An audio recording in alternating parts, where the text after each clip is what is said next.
Assalamualaikum warahmatullahi wabarakatuh. Selamat pagi teman-teman semua. Apa kabar Anda hari ini? Eh, Mudah-mudahan Anda semua dalam keadaan sehat walafiat, dalam keadaan baik-baik saja, dalam keadaan yang menyenangkan. Karena mau tidak mau kejenuhan yang Anda rasakan, hampir semua orang merasakan juga kejenuhan itu. Makanya kejenuhan itu harus kita minimalisir agar imun tubuh kita tetap dalam kondisi fit, dalam kondisi yang prima, sehingga kita bisa bahagia selalu.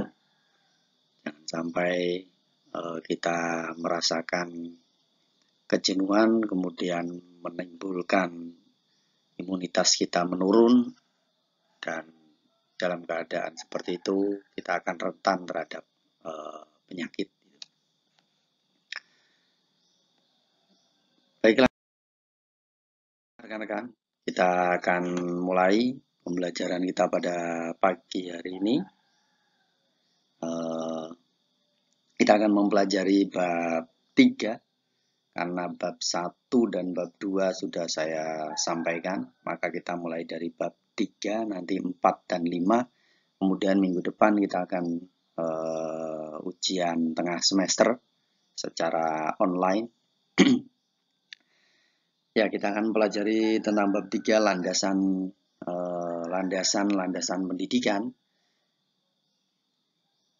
Yang akan kita pelajari adalah mulai dari landasan filosofis, landasan sosiologis, landasan kultural, landasan psikologis, landasan ilmiah dan teknologi, landasan pendidikan nasional Indonesia, serta asas-asas pelaksanaan pendidikan di Indonesia.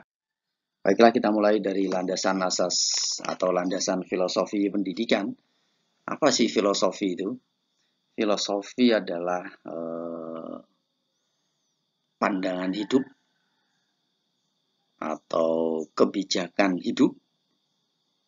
Nah, kita sudah sepakat bahwa landasan filosofis kita adalah Pancasila.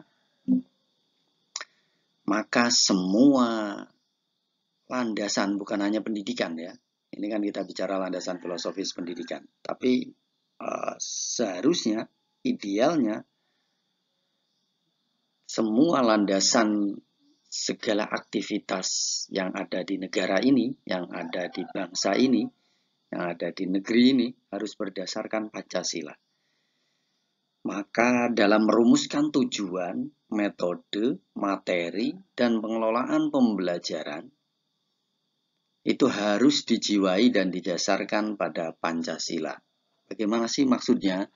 Maksudnya adalah tujuan. Tujuan misalnya ya, dalam merumuskan tujuan. Tujuan hendaknya bermuara pada menciptakan manusia-manusia yang Pancasilais seperti itu. Maka tidak heran, apa sih tujuan pendidikan nasional kita?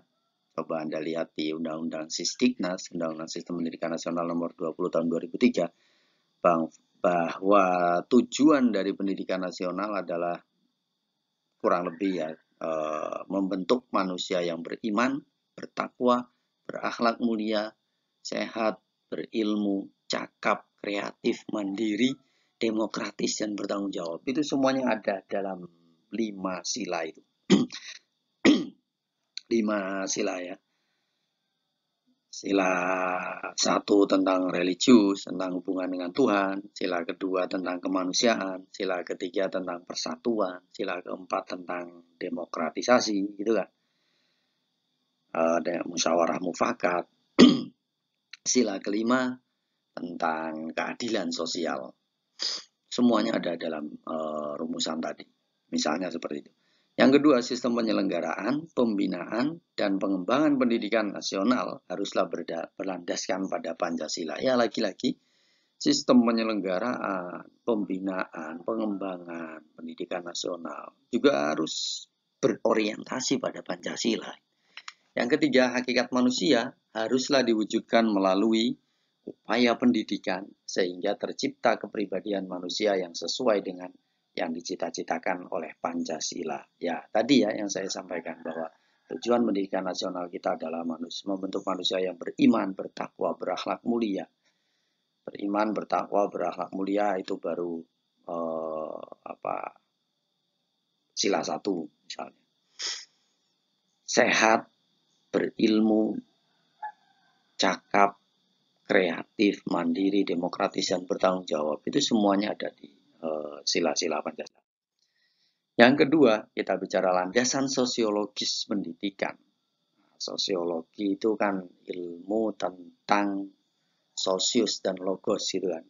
Ilmu tentang masyarakat, ilmu tentang interaksi antar manusia. Gitu. Maka tentang landasan sosiologis pendidikan ini adalah hubungannya pendidikan dengan masyarakat.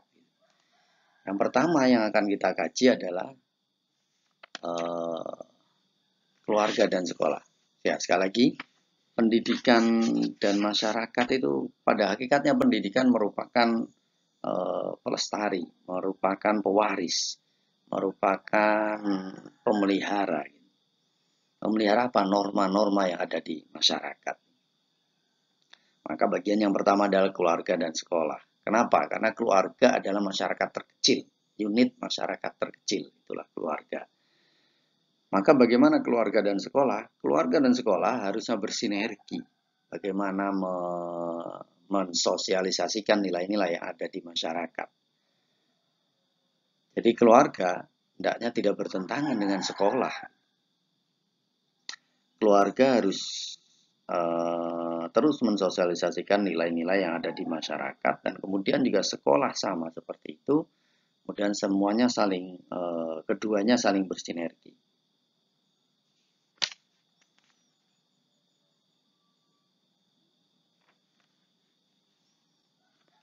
Berikutnya, pemerintah dan sekolah. Tugas utama pemerintah adalah harus mengupayakan agar sekolah dapat menjadi masyarakat baru yang dapat bertanggung jawab dan ikut berpartisipasi aktif dalam pembangunan masyarakat sesuai dengan garis kebijaksanaan pemerintah. Ya, hendaknya pemerintah ini tidak sekedar menjadikan sekolah, menjadikan pendidikan itu sebagai komoditi politik, komoditas politik. Apa sih komoditas politik itu? Komoditas politik itu menjadi jualan saja gitu, menjadi jualan dari pemerintah bahwa pendidikan itu penting, kami akan mensubsidi pemerintah, kami akan mensubsidi rakyat, kami akan menggratiskan sekolah dan sebagainya dan sebagainya. Itu kan hanya menjadikan komoditas politik saja gitu. Tetapi yang paling penting adalah bagaimana pemerintah ini mengupayakan sekolah itu menjadi komunitas masyarakat baru, masyarakat yang ideal gitu. Itu yang seharusnya dilakukan oleh pemerintah. Dan sekolah harus menyambut cita-cita pemerintah itu menjadikan masyarakat baru, masyarakat atau komunitas baru di sekolah itu kemudian akan meluaskan meluaskan pengaruhnya kepada masyarakat yang lain. Ekonomi dan sekolah. Ekonomi hubungannya dengan pertumbuhan ekonomi masyarakat tergantung pada ketersediaan tenaga ahli. Nah, tenaga ahli ini dipasok oleh sekolah, tenaga ahli ini disuplai oleh sekolah. Gitu. Seharusnya ya, sekali lagi idealnya, bukan kebalik. Sekolah justru tertinggal dari masyarakat. Tidak. Gitu. Harusnya sekolah menjadi model, menjadi rule, menjadi contoh proyek gitu ya. Sekolah harusnya menjadi yang terdepan gitu. Misalnya dalam hal laboratorium, di masyarakat belum ada tapi di sekolah sudah ditemukan. Itu seharusnya yang terjadi. Makanya tidak heran di Malaysia itu sekolah diberi keleluasaan untuk pengadaan alat-alat laboratorium langsung dengan pihak industri, langsung dengan produsen. Bahkan ketika dia berhubungan langsung dengan produsen, sekolah itu berhubungan langsung dengan produsen, dapat diskon. Tapi kalau di kita, ya ini lagi-lagi kita masih melihat kelemahan gitu. Negeri kita pengadaan alat-alat laboratorium diserahkan kepada rekanan. Nah, di mana rekanan itu akan memarkup atau menggelembungkan harga. Paling tidak kalaupun tidak digelembungkan, tapi kan ada keuntungan untuk rekanan. Maka dari itu harganya pasti lebih mahal daripada kita langsung beli di produsen gitu. Kenapa? Ini juga karena peraturan pemerintah itu ya. Jadi masih ada kelemahan yang yang klasik sebetulnya gitu. Kalau di Malaysia sebagai negara tetangga, kenapa pendidikannya bisa lebih maju? Salah satunya adalah pengadaan alat-alat laboratorium itu diadakan langsung oleh sekolah, langsung beli di dengan produsen dan bahkan diberikan diskon. Tapi kalau kita harus melalui rekanan, di mana pasti harganya lebih mahal. Agama dan sekolah. Budaya masyarakat banyak dipengaruhi oleh nilai dan norma agama yang dianut oleh masyarakat, yang bertujuan membekali peserta didik agar dapat hidup di masyarakat. Maka pendidikan agama ini menjadi penting. Pelajaran agama di sekolah itu menjadi penting gitu. Tetapi sesuai pengalaman kita semua di sekolah, ini lagi-lagi sekolah mengalami disorientasi.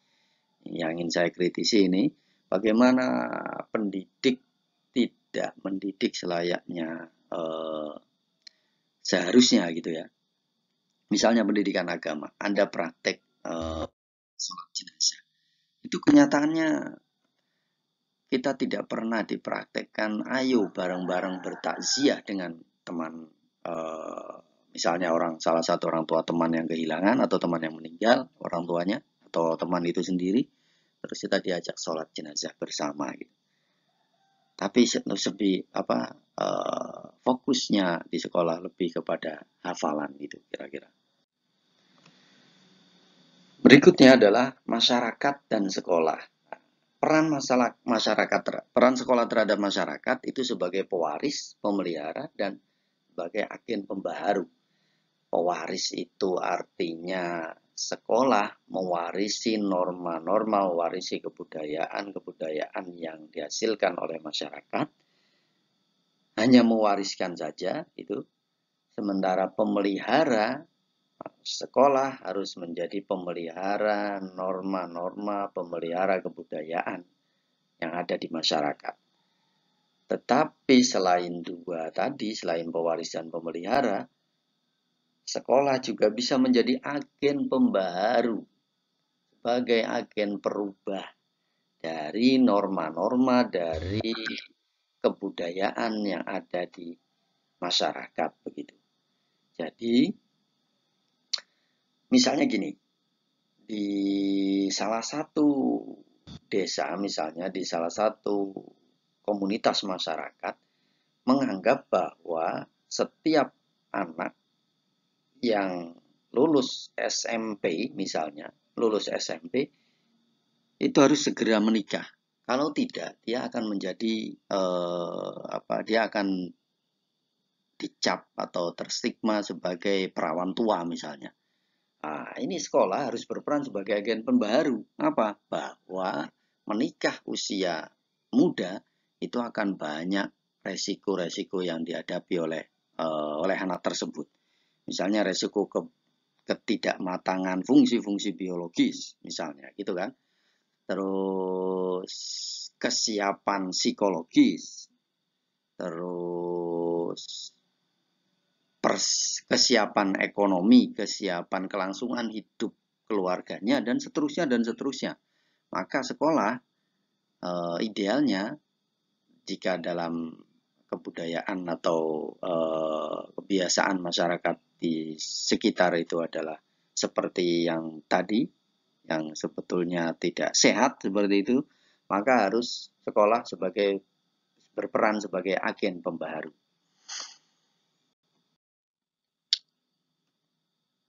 Pendidikan dan perubahan sosial. Ya, perubahan sosial itu perubahan yang terjadi di masyarakat, baik itu dicita-citakan atau diintervensi atau direkayasa maupun yang tidak, gitu ya. perubahan ini akan terus. Perubahan itu akan terus terjadi. Tidak ada yang abadi di dunia ini kecuali perubahan itu sendiri, kan gitu. Maka yang pertama yang dibahas adalah perubahan teknologi. Ya, teknologi semakin ke sini itu semakin canggih, semakin ke sini itu semakin hebat, semakin ke sini semakin mempermudah kehidupan manusia. Karena teknologi itu adalah alat bantu untuk manusia mencukupi kebutuhannya. Itulah teknologi.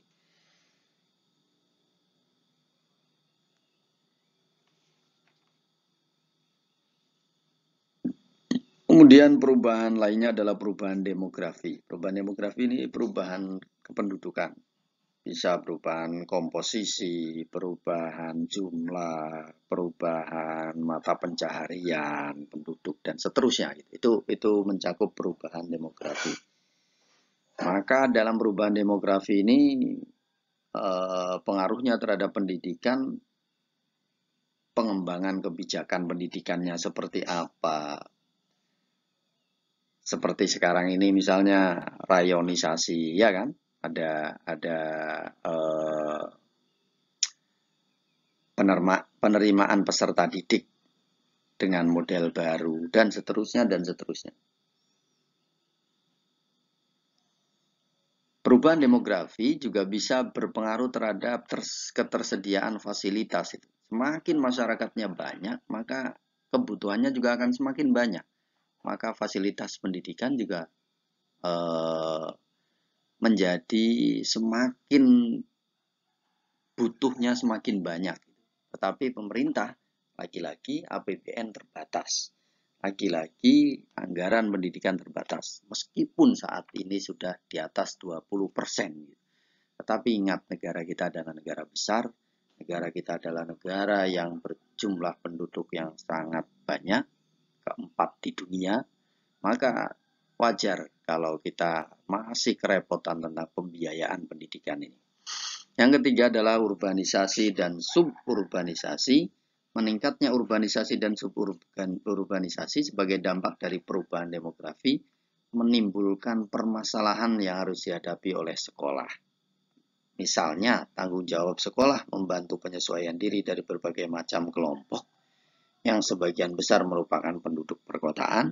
Sekolah mempunyai peranan yang penting dalam membantu mekanisme kontrol sosial di masyarakat. Sekolah menentukan pengalaman pendidikan, khususnya dalam mempersiapkan peserta didik secara tepat untuk hidup di perkotaan. Kota lagi-lagi heterogen. Heterogenitas ini bermacam-macam, bervariasinya penduduk ini tidak mudah untuk mempersatukan, tidak mudah untuk membuat satu mekanisme pembelajaran di sekolah yang kemudian semua orang merasakan kesamaan derajat, semua orang merasakan kedudukan yang sama, misalnya di depan gurunya, di depan sekolah misalnya. Itu tidak mudah gitu. Maka urbanisasi dan suburbanisasi ini juga mempengaruhi dunia pendidikan kita.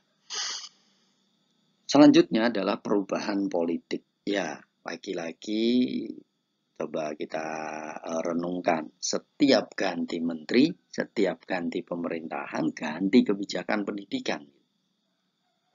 Ada saja yang berubah, ada saja yang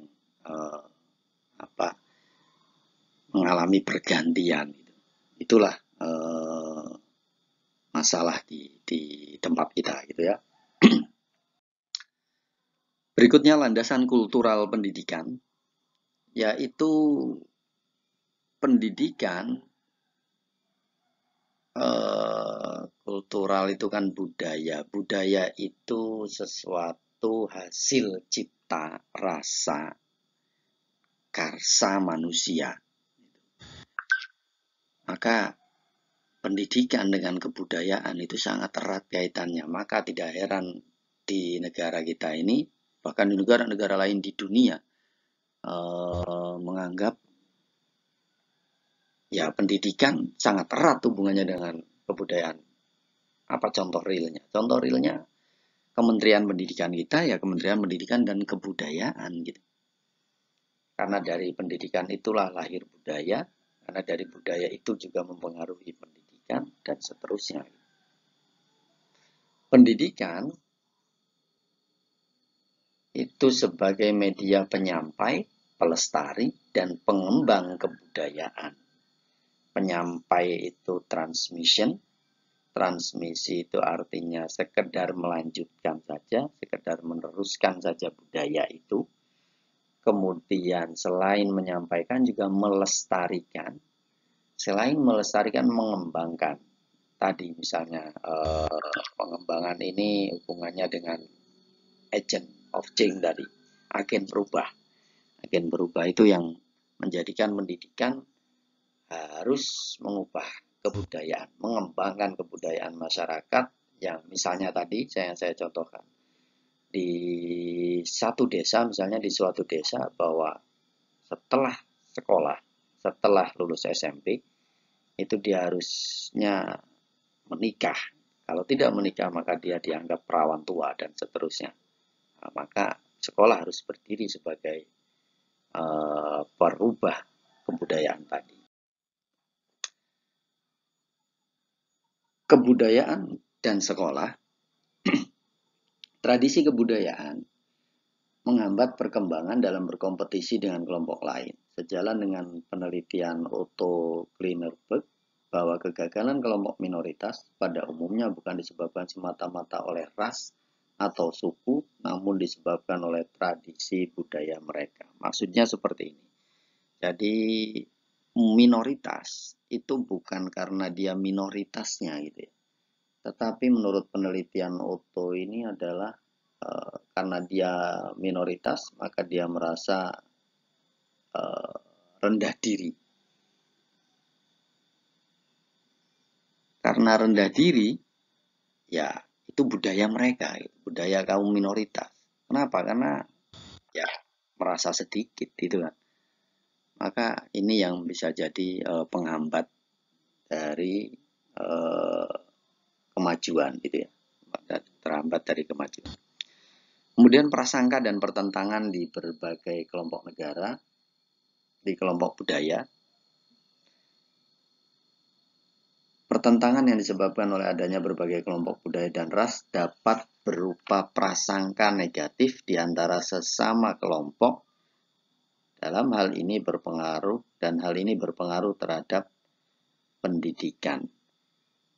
Jadi lagi-lagi karena kita negara-negara besar gitu, nah kita ini negara yang heterogen, negara yang majemuk, maka prasangka dalam bahasa sosiologi, prasangka sosial itu pasti negatif, suudzon. Kalau dalam bahasa agama, husnudon dan suudzon. Tetapi dalam bahasa sosiologi yang namanya prasangka itu pasti ke arah yang negatif. Maka karena budaya kita berbagai latar belakang, berbagai varian di negeri ini, semakin prasangka ini muncul, timbul, maka semakin berpotensi konfliknya semakin tinggi.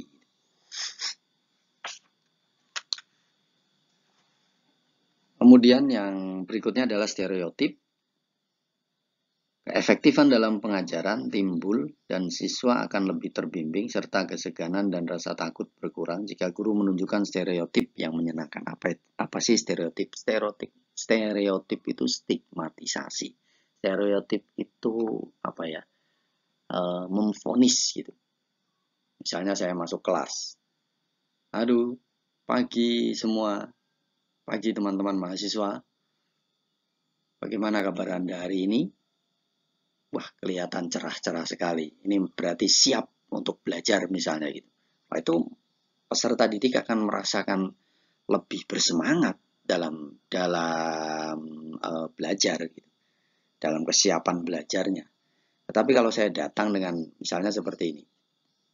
Selamat pagi dengan raut muka yang garang gitu. Selamat pagi. Apa kabar Anda hari ini? Kemudian saya bilang, kalau lihat wajah-wajah Anda, sepertinya pesimis saya. Anda nggak akan dapat nilai A misalnya. Gimana kira-kira? Ya motivasi belajar Anda atau sikap Anda terhadap pembelajaran yang saya sampaikan itu akan turun gitu kan. Itu akan rendah gitu. Kenapa? Karena stereotip tadi itu. Ya. Jadi stereotip itu stigmatisasi, mengecap, menstempel gitu. Anda sebagai apa gitu ya. Kemudian faktor budaya dalam proses pengajaran.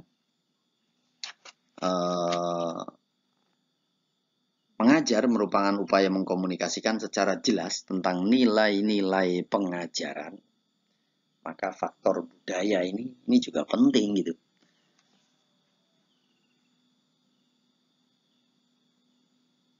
Kalau Anda diajar atau dididik di lingkungan budaya yang serba pura-pura misalnya, itu berbeda dengan kebudayaan yang belak-belakan misalnya.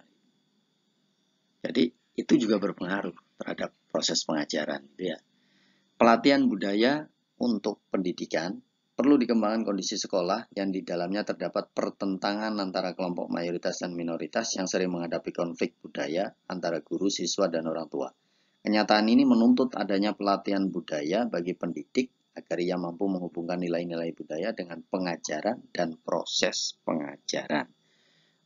Jadi pelatihan budaya ini untuk para pendidik itu diperlukan supaya kelompok mayoritas dengan minoritas ini bisa bersatu. Kelompok mayoritas dan minoritas ini bisa berbaur satu sama lain yang akhirnya tidak lagi menimbulkan prasangka sosial tadi itu. Ini diperlukan pelatihan budaya. Masalah kewibawaan yang berikutnya. Guru harusnya memiliki wibawa di depan siswanya harus punya wibawa. Walaupun harus punya wibawa, tetapi bukan berarti menjaga jarak dengan siswa yang selebar-lebarnya. Bukan seperti itu maksudnya. Tetapi bagaimana dia bisa bergaul dengan siswanya, tetapi juga masih siswanya menganggap wibawa. Ya, masih menganggap bahwa guru itu sebagai gurunya. Masih ada kewibawaan itu. Ini yang penting ini. Jadi selain kita sebagai pendidik itu akrab dengan peserta didik, tetapi keakraban itu bukan membuyarkan kewibawaan dari pendidik itu sendiri. Subculture atau subkebudayaan. Ya, perbedaan warna kulit dan kemiskinan menjadi penghambat dalam pelaksanaan pendidikan karena kelompok-kelompok tersebut saling menolak terhadap pelayanan sekolah. Hambatan ini dapat diatasi melalui pendidikan orang tua, memadukan subculture di sekolah, mengadakan penyesuaian tingkah laku di sekolah, dan kurikulum sekolah wajib memperhatikan latar belakang budaya siswanya. Ya, inilah pentingnya contextual learning, contextual education.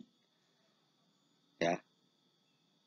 Jadi bagaimana mengintegrasikan poin-poin pembelajaran di sekolah dengan kebudayaan masyarakat setempat. Ini yang barangkali tidak semua guru mampu melakukannya. Tidak semua pendidik mampu melakukannya. Tapi ini harus terus diupayakan, gitu ya.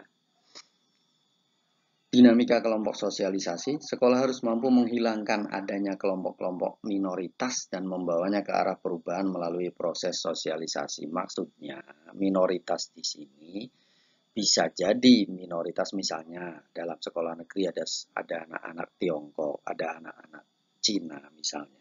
Itu kan kelompok minoritas. Nah, bagaimana sekolah ini mendesain dinamika kelompok di sekolah itu menghilangkan sub-sub minoritas tadi itu. Menghilangkan kelompok-kelompok minoritas ini bukan menghilangkan dalam arti tidak menerima mereka, tetapi bagaimana yang minoritas ini bisa berbaur dengan mayoritas. Bagaimana mayoritas ini bisa menaungi yang minoritas, dan seterusnya. Itu maksudnya dinamika kelompok sosialisasi ini. Kemudian berikutnya landasan psikologis. Psikologi sebagai ilmu bantu yang mendasari pelaksanaan pendidikan. Dalam psikologi, hakikat siswa itu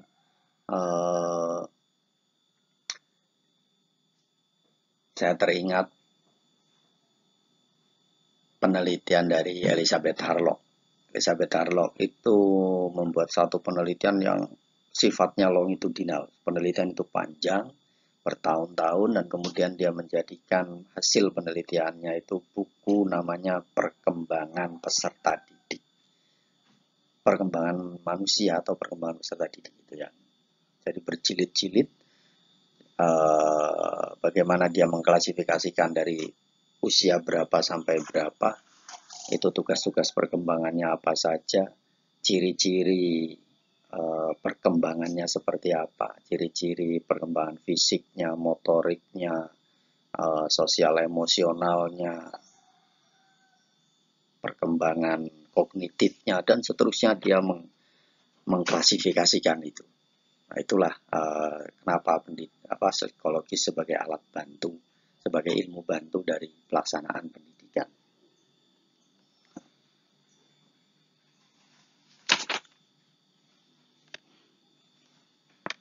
Jadi kita banyak belajar, kita banyak mengadopsi teori-teori psikologi, di mana kemudian muncul menjadi teori disiplin mental misalnya, teori rumpun behavior, teori Gestalt Medan, teori belajar sosial, dan seterusnya dan seterusnya.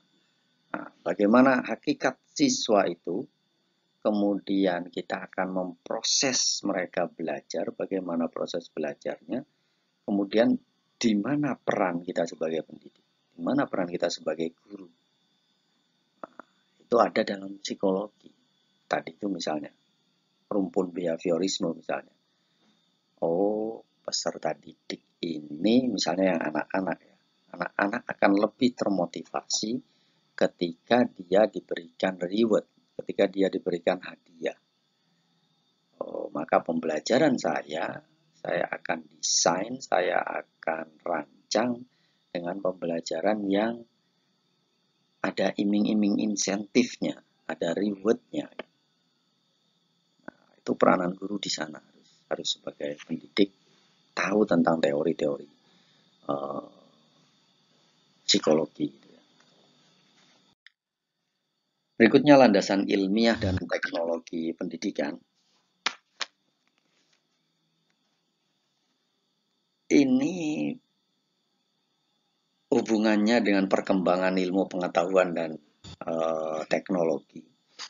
Jadi pendidikan itu setara, sejalan, saling hubungan timbal balik antara perkembangan pendidikan dengan perkembangan iptek.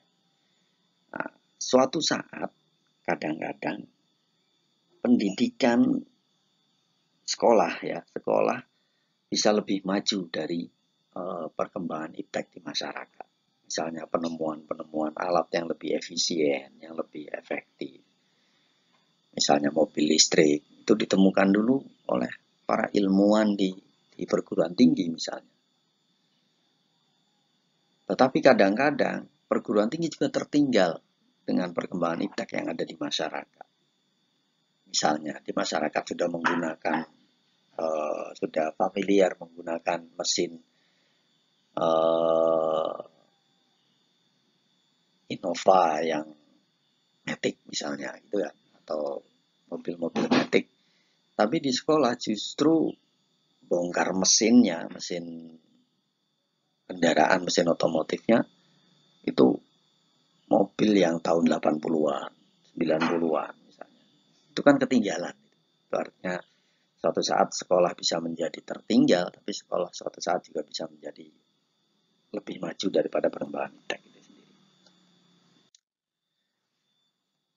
Nah, setelah bicara tentang yang umum tadi, kita bicara khusus tentang pendidikan di Indonesia. Landasan apa sih yang menjadi landasan pendidikan nasional di Indonesia. Yang pertama landasan ideal, landasan ideologi. Lagi-lagi karena kita ini filsafatnya sebagai Pancasila, filosofinya Pancasila, ideologinya Pancasila, maka landasan ideologinya juga Pancasila. Landasan konstitusionalnya Undang-Undang Dasar 45, terutama tentang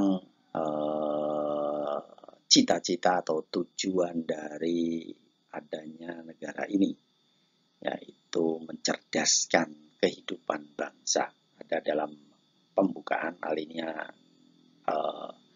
keempat, gitu ya. Yang menjadi landasan operasional ini GBHN kita sudah tidak punya lagi. Jadi yang jadi landasan operasional saat ini adalah Undang-Undang Sistem Pendidikan Nasional nomor 20 tahun 2003. Yang sebelumnya Undang-Undang nomor 2 tahun 89. Salah satu yang sering saya kutipkan yaitu tadi tujuan dari pendidikan nasional itu yang ada dalam Undang-Undang Sistem Pendidikan Nasional nomor 20 tahun 2003, yaitu membentuk manusia yang beriman, bertakwa, berakhlak mulia, sehat, berilmu, cakap, kreatif, mandiri, demokratis, dan bertanggung jawab. Asas-asas pelaksanaan pendidikan nasional di Indonesia, yang pertama asas Tuturi Handayani. Tuturi Handayani ini adalah perasan dari asas yang disampaikan oleh Ki Hajar Dewantara, bahwa yang lengkapnya adalah Ing Ngarso Sung Tulodo, Ing Madya Mangunkarso, dan Tuturi Handayani. Kenapa yang Tuturi yang diambil dari ketiga itu sampai menjadi, ini sepertinya sudah pernah didiskusikan pertemuan yang minggu lalu oleh Anda semua. Kenapa sih kok Kementerian Pendidikan dan Kebudayaan mengambil asas Tuturi Handayani ini sebagai semboyan, sebagai simbol di kementeriannya? Asas Tuturi Handayani ini menunjukkan betapa pentingnya anak didik, betapa pentingnya peserta didik untuk berkembang sebagaimana maunya dia, bukan sebagaimana maunya pendidik. Kalau Ing Ngarso Sung Tulodo, bagaimana pendidik itu menjadi teladan di depan peserta didiknya. Kalau Ing Madya Mangunkarso di tengah-tengah membangun kebersamaan, membangun semangat, itu juga masih ada peran pendidik di sana.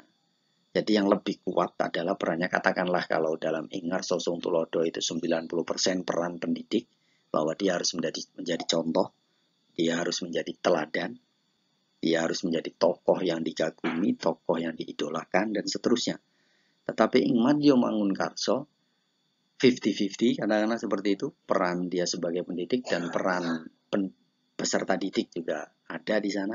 Tetapi kalau sudah asas Tuturi Handayani, maksudnya di belakang pendidik ini memberikan dorongan, itu lebih kepada 90%-nya adalah peran peserta didiknya. Apalagi kalau Anda kaitkan dengan asas berhamba pada anak. Asas berhamba pada anak itu bagaimana anak menjadi majikan, bagaimana anak menjadi tuan. Maka tugas seorang pelayan, tugas seorang pengabdi, tugas seorang hambanya, ya dia akan memberikan pelayanan sebaik-baiknya kepada peserta didik. Itu asas Tuturi Handayani. Kemudian asas pendidikan seumur hidup. Ya, pendidikan itu tidak selesai hanya di bangku sekolah.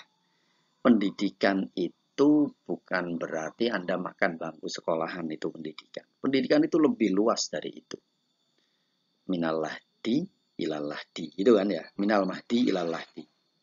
Artinya dari kalau dalam hadis itu dari gendongan, bahkan bukan dari gendongan, tapi dari prenatal. Ya. Dari prenatal. Jadi prenatal itu pendidikan prenatal itu juga penting. Dengan apa sih? Prenatal itu dengan bisikan-bisikan yang baik, dengan doa-doa, itu prenatal. Kalau Anda menemukan bahwa musik klasik katanya mempengaruhi tingkat kecerdasan anak, kalau saya melihatnya bukan dari karena dia memperdengarkan musik klasik itu, tetapi lebih kepada psikologis seorang ibu yang mengandungnya itu, bagaimana kalau dia tenang, kalau dia sukanya memang musik yang klasik, ya dia diperdengarkan dengan musik klasik itu, ya jiwanya akan tenang, psikologisnya akan tenang. Kalau psikologisnya tenang, maka itu berpengaruh terhadap janinnya. Jadi kalau ibu-ibu ini sukanya musik keras, ya disetelkan musik keras itu. Kenapa? Karena secara psikologis ini akan membantu dia menenangkan psikologisnya, gitu. Kesukaan dia, minatnya dia sendiri. Kemudian education for all, pendidikan bagi semua. Nah, jadi sebetulnya asas pelaksanaan di Indonesia itu, ya pendidikan itu untuk semua gitu. Jadi bukan hanya di sekolah, di luar sekolah atau pendidikan non formal, pendidikan informal juga berlangsung pelaksanaan pendidikan itu. Karena education for all ini kemudian juga salah satunya pendidikan anak usia dini sekarang lebih diperhatikan. Maka Anda melihat perkembangan dari lembaga-lembaga pendidikan anak usia dini banyak sekali menjamur sepertinya.